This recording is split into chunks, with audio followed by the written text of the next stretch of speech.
জানালার গ্রিল ধরে দাঁড়িয়ে আছে প্রিয়তা। তার জীবনে কি হচ্ছে সে কিছু বুঝে উঠতে পারছে না। কেমন অগোছালো নিয়মে এগিয়ে চলছে জীবন। এই জীবনের কোনো মানে হয়? হতাশ চোখে বাইরে দৃষ্টি ফেলল সে। পাশের বাড়ির ছাদে ছোট বাচ্চারা খেলছে।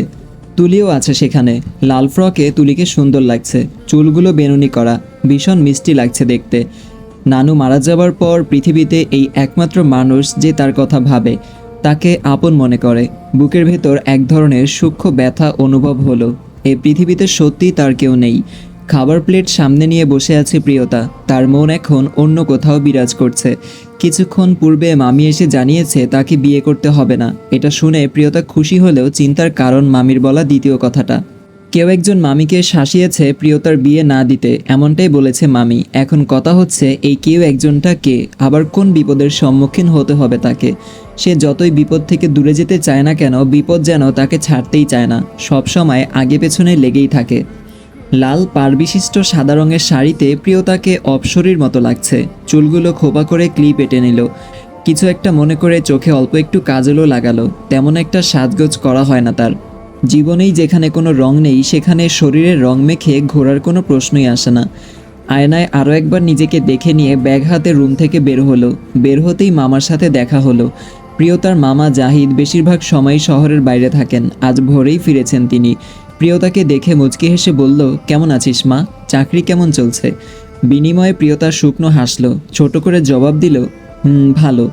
জাহিদ বলার মতো আর কিছু খুঁজে পেল না। সে জানে মেয়েটার সাথে কতটা অন্যায় অত্যাচার হয় এ পরিবারে, কিন্তু সে নিরুপায়। মেয়েটাকে কেবল আশ্রয় দেওয়া ছাড়া আর কোনোভাবে সে সাহায্য করতে পারল না।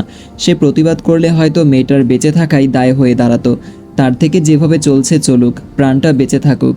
জাহিদ অপলক চোখে প্রিয়তার দিকে তাকালো। মেয়েটা ঠিক ওর মায়ের রূপ পেয়েছে।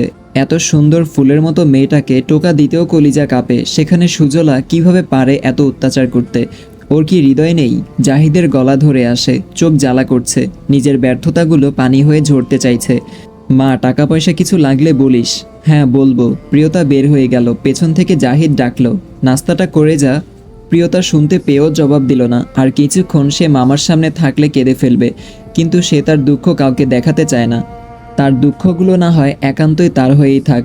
গলি থেকে বের হয়ে রিকশার জন্য অপেক্ষা করতে লাগলো প্রিয়তা। আজ যেন কোনো রিকশা এদিকটায় না আসার পণ করেছে। বিরক্তিতে মুখ থেকে বেরিয়ে এলো। হাতঘড়িতে সময় দেখে কপালের মাঝে সূক্ষ্ম ভাঁজ ফেলল। আজ লেট কেন করলেন প্রিয়? অপেক্ষা করছিলাম। প্রিয়তা ক্রোধ চোখে তাকালো আয়াজের পানে। চোখের দৃষ্টিতে বোঝালো আর একটাও কথা বললে চিবিয়ে খাবো।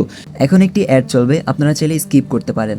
আজকে আমি তোমাদেরকে সবচেয়ে বিশ্বস্ত বুকমেকার ওয়ানেক্স সম্পর্কে বলতে চাই, যেটি পিএসজি এবং সিরিয়ার অফিসিয়াল পার্টনার। এই অ্যাপে আপনি cricket, football, tennis live match দেখতে এবং তাদের স্কোর ভবিষ্যৎবাণী করে সহজেই অর্থ উপার্জন করতে পারবেন। সেই সাথে বিএমডব্লিউ গাড়ি, আইফোন, ল্যাপটপ এবং আরও অনেক নগদ পুরস্কার জেতারও সুযোগ রয়েছে। এই অ্যাপটিতে আপনি crash, crystal, under and over 21 ইত্যাদি গেম খেলে সহজে আয় করতে পারবেন। সাইন আপ করার সময় আমার প্রচার কোড ওয়ানমারু ব্যবহার করে আপনার প্রথম জমাতে 24,000 টাকা পর্যন্ত পান। আপনি বিকাশ, নগদ, রকেট উপায়, ব্যাংক, ক্রিপ্টো, পেপ্যাল এবং অন্যান্য সহজ পদ্ধতির মাধ্যমে সহজেই আপনার জেতা টাকা তুলতে পারবেন। এখানে আপনি 24 ঘন্টা 7 দিন গ্রাহক সহায়তা পাবেন। তাই গুগলে ওয়ানেক্স সার্চ করে অফিসিয়াল ওয়েবসাইটটিতে গিয়ে রেজিস্ট্রেশন করুন। আর রেজিস্ট্রেশনের সময় অবশ্যই আমার প্রচার কোড ওয়ানমারু ব্যবহার করে প্রথমবার ডিপোজিটে 24,000 টাকা পর্যন্ত পান। কিন্তু এতে আয়াজের ভাবের পরিবর্তন হলো না। দুহাত চুলে চালান করে অগোছালো চুলগুলো গুছিয়ে আরেকটু কাজ ঘেঁষে দাঁড়ালো প্রিয়তার। আপনাকে ভীষণ সুন্দর লাগছে। বিয়ের পর এভাবেই সবসময় শাড়ি পরবেন। আর সহ্য হলো না প্রিয়তার। আয়াজের দিকে তাকিয়ে চিবিয়ে চিবিয়ে বলল, তুমি অতিরিক্ত মাত্রায় অসভ্য। একজন সিনিয়রকে কিভাবে সম্মান দিতে হয় তার বিন্দুমাত্র ধারণা নেই তোমার। জবাবে মুচকি হাসলো আয়াজ। প্রিয়তা ফুঁসে উঠল। ভাবনার চাইতেও অনেক বেশি অভদ্র ছেলেটা। রিকশা পাওয়ার সাথে সাথে উঠে পড়ল প্রিয়তা। রোজকার মতো চোখের আড়াল না হওয়া অবধি অপেক্ষা করলো আয়াস। সে শুধু তার এই অপেক্ষার সুমিষ্ট ফল উপভোগ করার জন্যই অপেক্ষায় আছে। তার এই অপেক্ষার অবসান হয়তো খুব শীঘ্রই ঘটতে চলেছে। প্রিয়তা চোখের আড়াল হতেই বাড়ির পথে পা বাড়ালো সে।